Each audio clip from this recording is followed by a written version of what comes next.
Thank you for joining us on Front Up. I'm Jason Bridges, and today we are with Rita Higgins, new selectman. Congratulations. Thank you very much. Nice job. We'll rock a high five. Excellent. Thanks for coming on. This is your second time on Front Up? Yes. I think? Okay. Yes. Now you have a selectman interviewing a selectman, but I think we're just going to have a conversation. We were talking about this before we started this interview.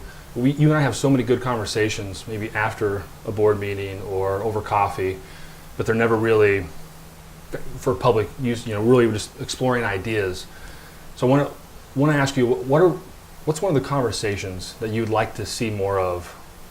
Things that are coming down the line, conversations that aren't happening as much, that will affect the community or affecting the community now. I'm kind of leading you to, I think I know how you're going to answer this, but. Yeah, well, I think, as you know, one of my passions and my background, and one of the reasons that I ran was because I think the conversation about the environment and the bigger picture is one of the conversations that we need to have a little more analytically, a little more strategically. And I really think that when we don't have these conversations, particularly as an island, where all of these things that everyone is facing, it's not particular or unique to Nantucket, but all of these environmental conversations, they're exacerbated on an island. So we'll have less time to react. And I was listening to NPR Coastal Resiliency interview the other day, and one of the comments that really sort of sunk in was the comment that we don't have time to not think about it. And I think when it comes to coastal resiliency, it comes to, rather than being overwhelmed by environmental issues, not being overwhelmed and finding ways that we can sort of put one foot in front of the other and have an impact on it while we're still looking at the bigger picture. And I think really getting away from linear thinking. And that's something we all need to do, but particularly on an island, understanding that everything that we have on the island, it comes from somewhere. We buy it or we use it, and then just throwing it away, it doesn't just go away magically. Right. And that, I think, is going to be one of the biggest conversations we have over the next couple of years as our population grows, is how to deal with our waste.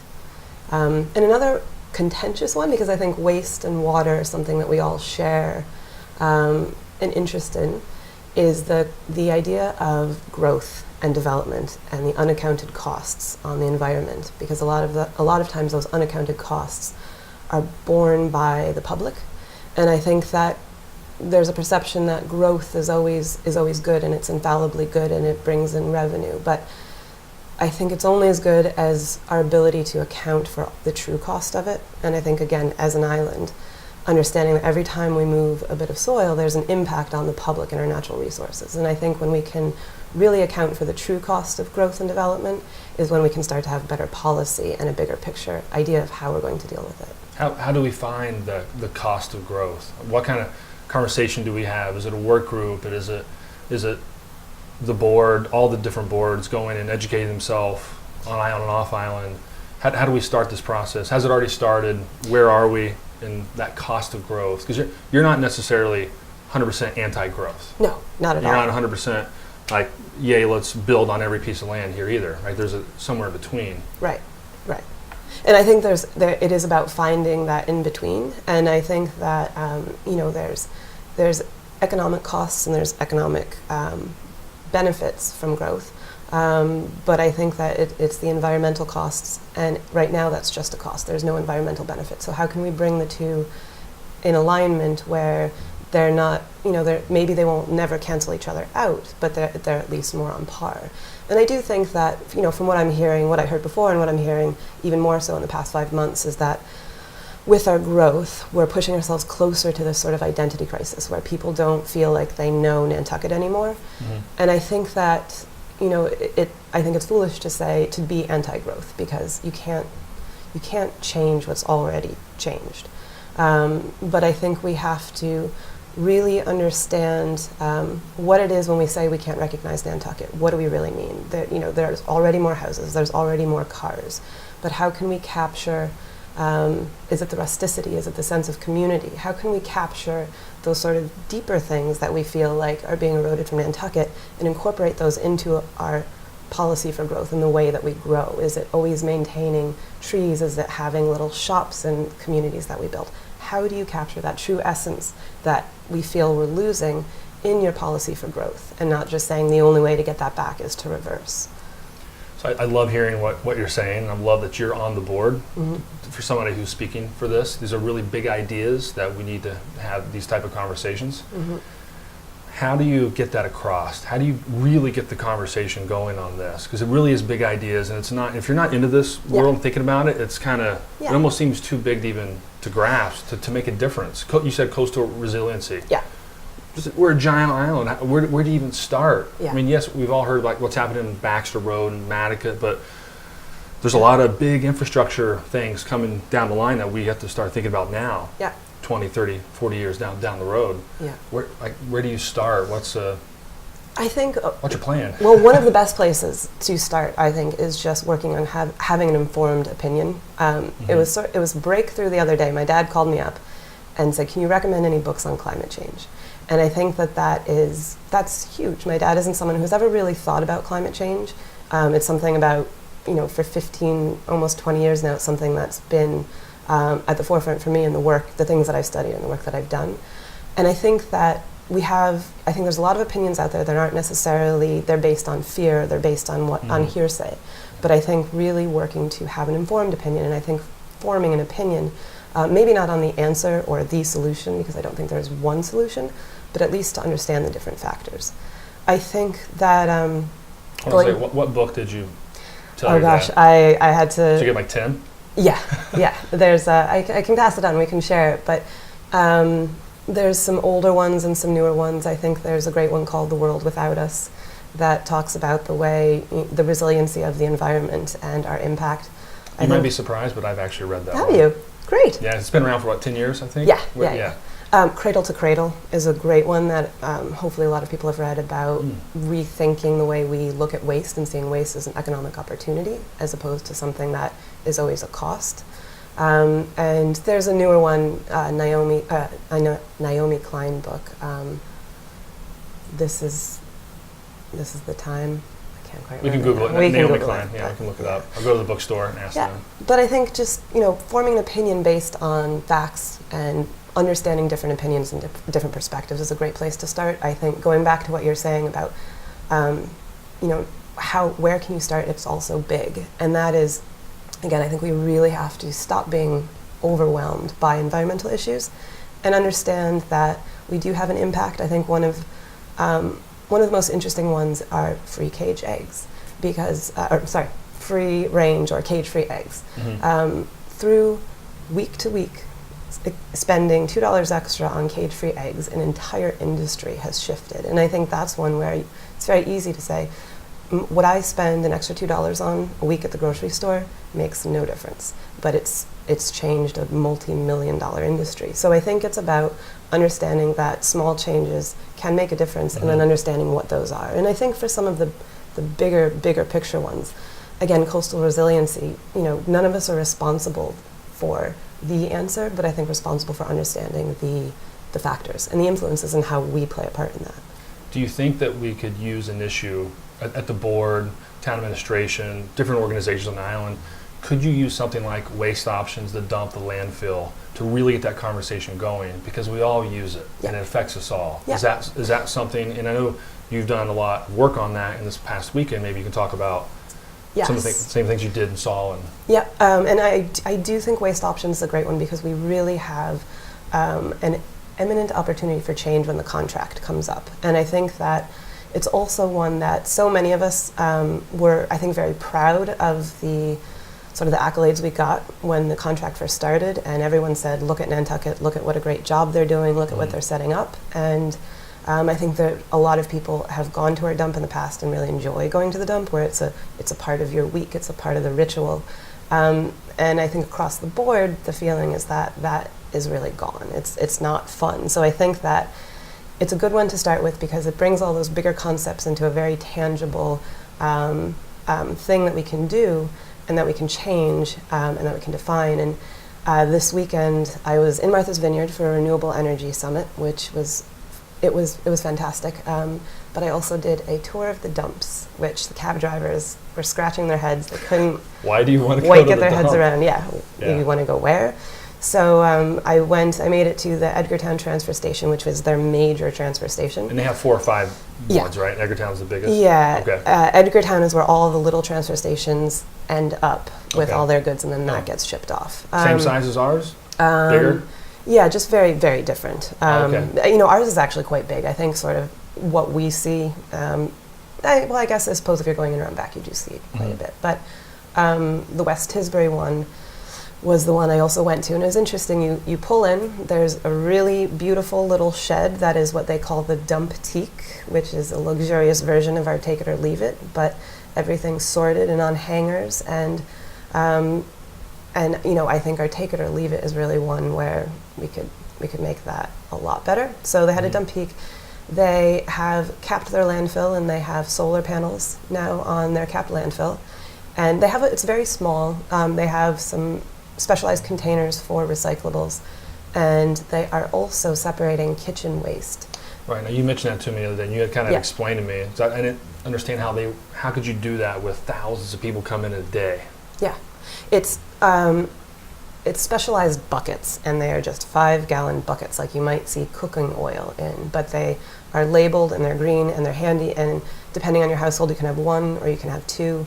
And this is fairly common in places where they are doing separation of compostables from the main stream of waste.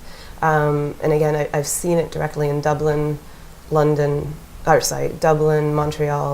and Toronto, where it's major cities that are requesting their citizens there to separate it, put it in a small bucket, and that gets taken out. Everything else gets recycled, and then you have a bin that is for trash, for things that can't be recycled, can't be composted. Can you explain a little bit why would we do this? Why would we take our food waste, and how does it help our digester? What is a digester? Yeah. The vineyard doesn't have one. They're jealous. Vineyard doesn't have one. And how would that be better? Yeah. Right. So to give a little background on the West Tisbury Kitchen Compost collection, is that the vineyard has just done a 1-year-long pilot program with collecting kitchen waste. They don't have a biodigester, they only have transfer stations. So technically they have nowhere to process the compostable waste in a large scale.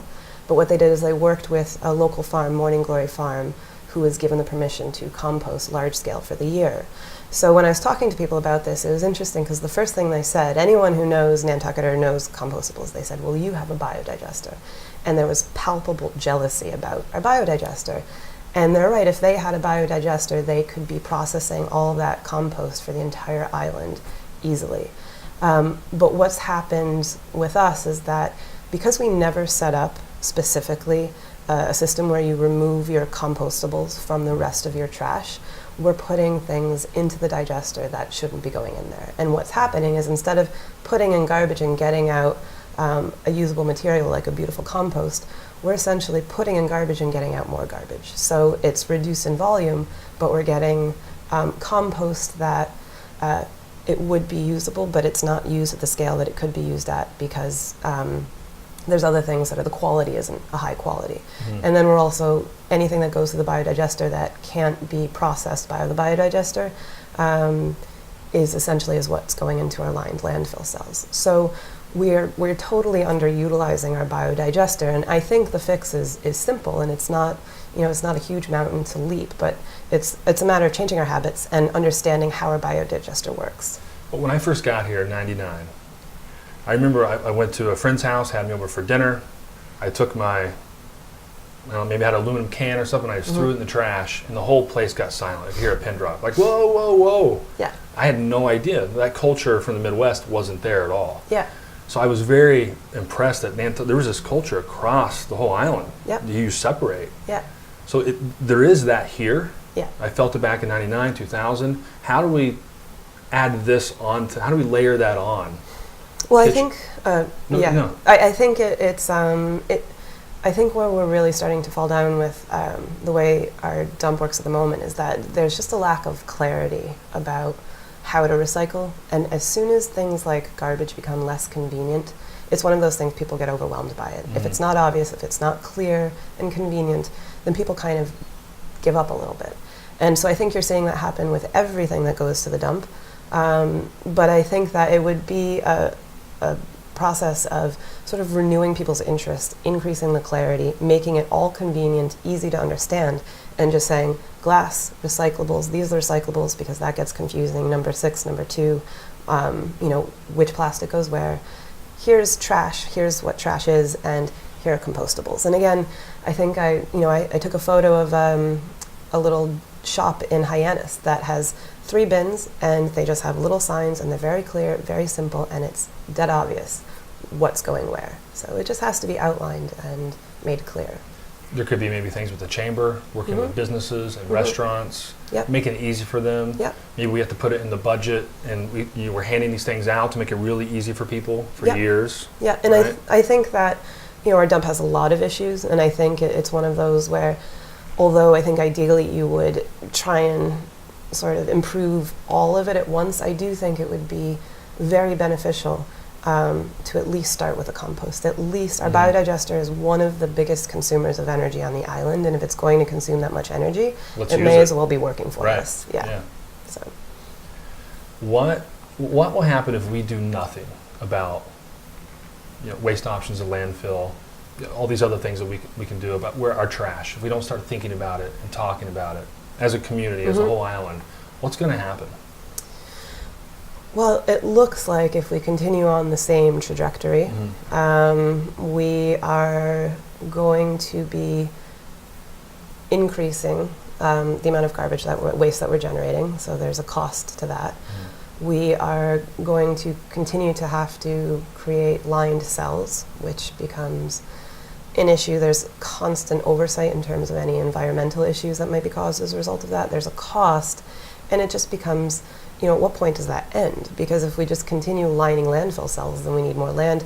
I think ultimately we'll just run out of land, and then we'll have to look at this issue. But I would rather not see more lined cells, because once it's a lined cell, you can't do anything with it. Right. So that's the trajectory we're on, is just increase in waste, increased cost. And right now the dump costs the town a lot of money.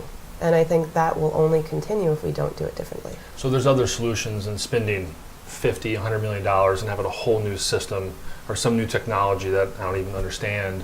That we don't have to go right there. There's things that everybody can do. Yeah. Yes, absolutely. I think for the next 5 years, while the contract is still with Waste Options, I think we can look at the bigger picture, as in, what are the other technologies that are out there that we could avail of? Is the cost worth it? What's the benefit? But in the meantime, we can absolutely improve the system that we do have 100 times over. All right. Well, thank you. This has been really educational. You're kind of my kind of expert on these type of things. We talk about it a lot, so I'm glad there's opportunity for us to have a conversation and hopefully maybe spur some thought and get that conversation going. Not just about our landfill, about where does our trash go? Yeah. It's different than other places. It's right next to us. Exactly. Well, thank you. Absolutely. Thank you. All right. Thank you, Rita. Good to chat.